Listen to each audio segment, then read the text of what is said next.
Hey, how's it going? Hope you're doing well. Hope you're having a good day. If you're not, then I hope tomorrow's better for you. Today we're going to be talking a little bit about dmenu and the kinds of things you can do with dmenu. Now this isn't going to be swearing by dmenu as opposed to anything else. Obviously there are other tools that are going to do the same thing like rofi, etc. So this is more about the kinds of scripts you can use to improve your workflow with a tool like dmenu. So first of all, what is dmenu at its base? It's just an application launcher. I can pull it up with a shortcut. I can just go through programs. I can start typing the name of a program. Doesn't have to start with the beginning character. And I can launch LibreWolf here. And I actually just wanted to pull up, first of all, the Arch Wiki on dmenu. And the Arch Wiki just has some helpful suggestions for things you can do with dmenu. And then also, I just wanted to open sucklist.org for the source of dmenu here. So as with sucklist utilities, if you want to be patching or editing the config, you can compile from source. And don't be scared of doing that. It's actually very easy. All you have to do is git clone it, edit what you need to edit, and then make install. Or you could just download it directly here. I think it's just dmenu here. So you could download it directly. Or you could compile it from source and patch it. In my case, I did compile it from source just because I wanted to add the center patch to it, and I'll just show you the config I have for that real quick.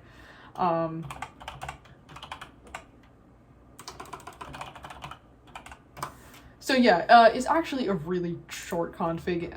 In the case of dmenu in particular, unless you are trying to add patches, you probably won't need to even be compiling from source just because, so for example, the color scheme here, I just have the color scheme for my default dmenu. It's just default colors that I have on my system, so it's not even using the colors defined in this config.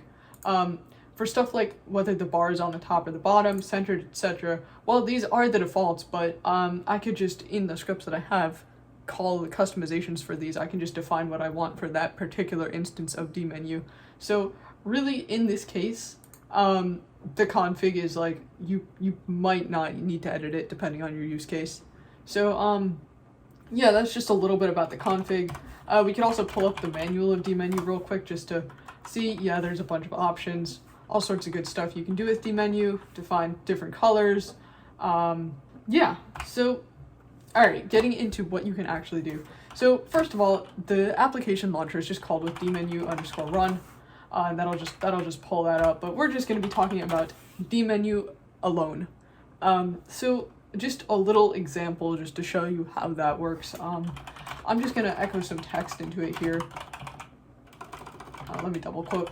Choice 1, no line, choice 2, and I'm going to pipe that into dmenu here. I'm going to do case insensitive matching, and I want to add a prompt saying choose 1. And if I go ahead and run that, that's going to pull up choice 1 and choice 2. I could just select one, it's just going to echo it back to me. I could, start typing. I could do in all capitals, and because I added the -i for case insensitivity, I'm still going to get that. I can make it display on the bottom if I wanted to here. And that now displays on the bottom. And yeah, so that is the essence of how you can use dmenu, and I'm sure you're already thinking of some stuff you can do with it now. I'm just going to show you a few scripts that I have with dmenu, and these are actually real use cases for scripts that I have. So first of all, we've got a dmenu audio switcher. So if I pull this up real quick, I have it bound to a shortcut again. I can just pick between headphones and speakers. I'll show you a pulse mixer here so you can actually see it switch in real time. So yeah, I've got playback on headphones right now. It's paused, but if I go ahead and put that on speakers, that sends me a nice little notification saying audio switch to speakers, and it sticks it onto speakers. Can pull that up again, put it back on headphones, audio switch to headphones. Great. So yeah, that is all that this script is doing. Our main function here is the choose speakers function, and we're really doing the same thing in essence, where we're just feeding text into dmenu, we're piping it into dmenu. I have -c to center it, -L2 to have those 2 lines, so it's, two lines here rather than horizontally listed. I have -i for case insensitive matching, which in this case I really kind of don't need since I'm just going to be selecting with arrow keys. And then I have a prompt for choose output. And then, so all I'm saying is use a case in bash here. Use a case, and just if headphones is picked, if the word headphones is picked, call the headphones function. Or if the word speakers is picked, call the speakers function. And what are these two functions doing? They're just running a command to set the audio default sync. And then they're just running the command to send the notification. So all they're doing is just running these two commands when that function is called. And I do have, with notify send, I do have a color defined for it. And I'll show you the man of notify send real quick here. It's a really nice little program because you can just use it to give like user feedback on scripts. Like if I want it to switch the audio, but I really want it to tell me that it switched the audio. I don't want it to just, you know, switch the audio and then I don't know if it worked. I mean, in this case, I would know that it worked just because I'd hear it switch, but like, I want it to tell me, right?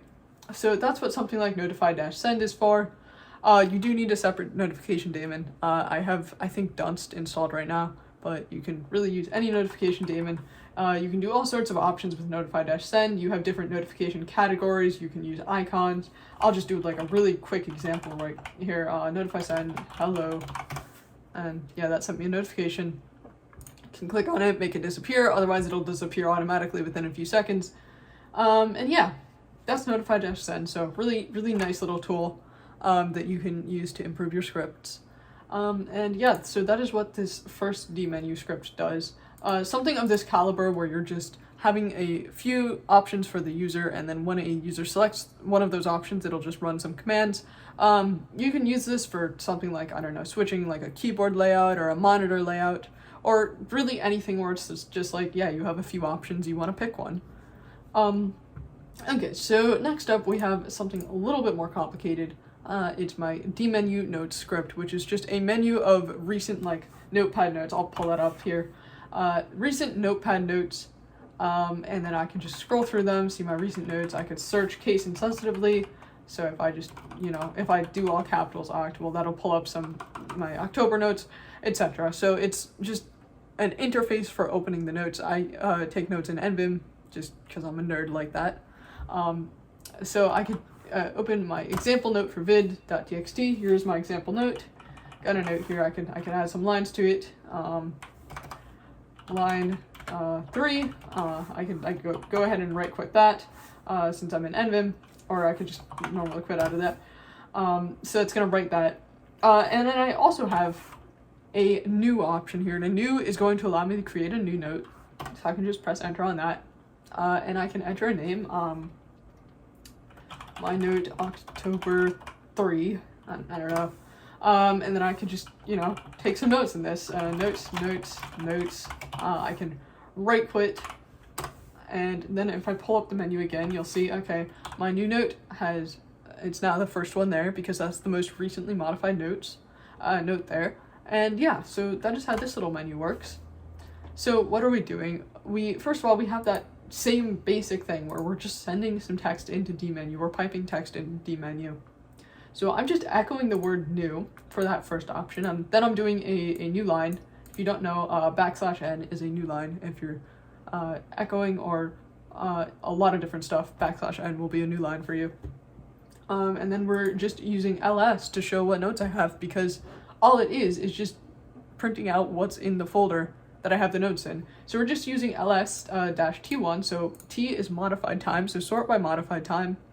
And then 1 is just printing it line by line rather than in columns, just because that'll make it easier for sending it to dmenu.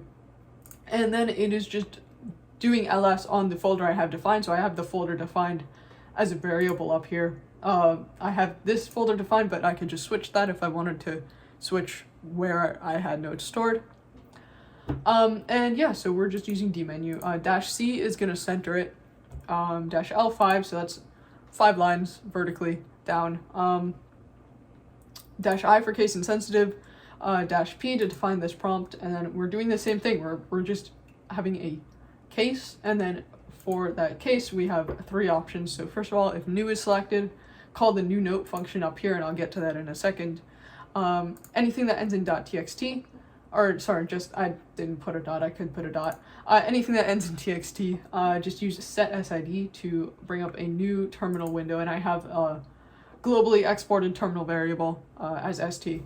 And then open nvim in that, use the folder of my choice and then the note chosen. And then if there's anything left over, just put that in dev null since I don't need any feedback from this.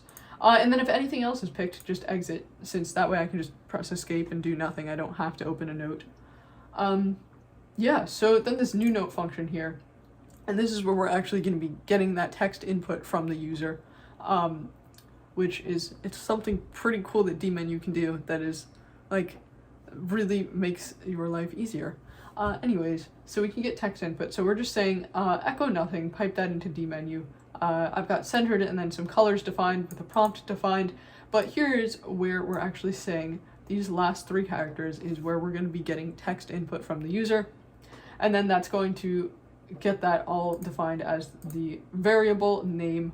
So then when we use the same set SID to open up a new terminal with nvim, we can just do folder, and then we can use that name that has the input that the user gave.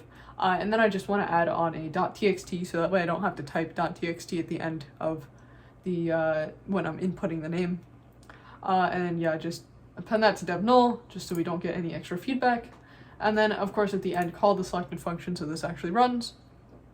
And yeah, so this is a, really when you think about it, it's not too far complicated from the first example. It is still doing essentially the same thing, where we are, you know, putting some text into dmenu, and then just when that text is matched, do some other stuff based on that. Run some other commands based on the text that was selected.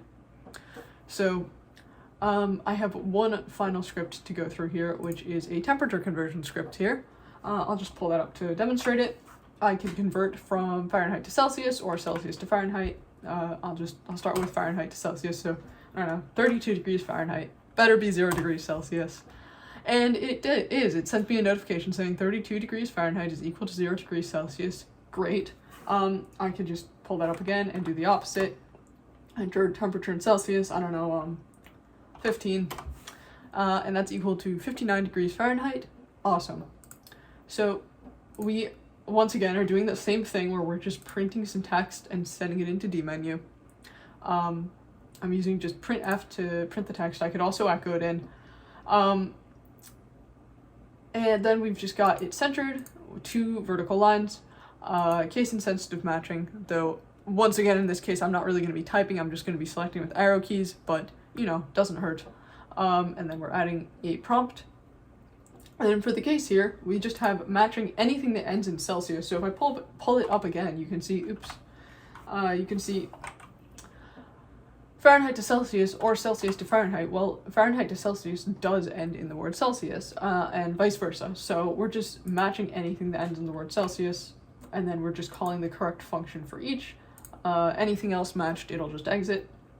And then the function here, so first of all, so we've got this function defined. We've got the variable Fahrenheit, and that's just going to be where we're taking input from the user, because we want to get what the user is, what temperature in Fahrenheit the user wants to convert.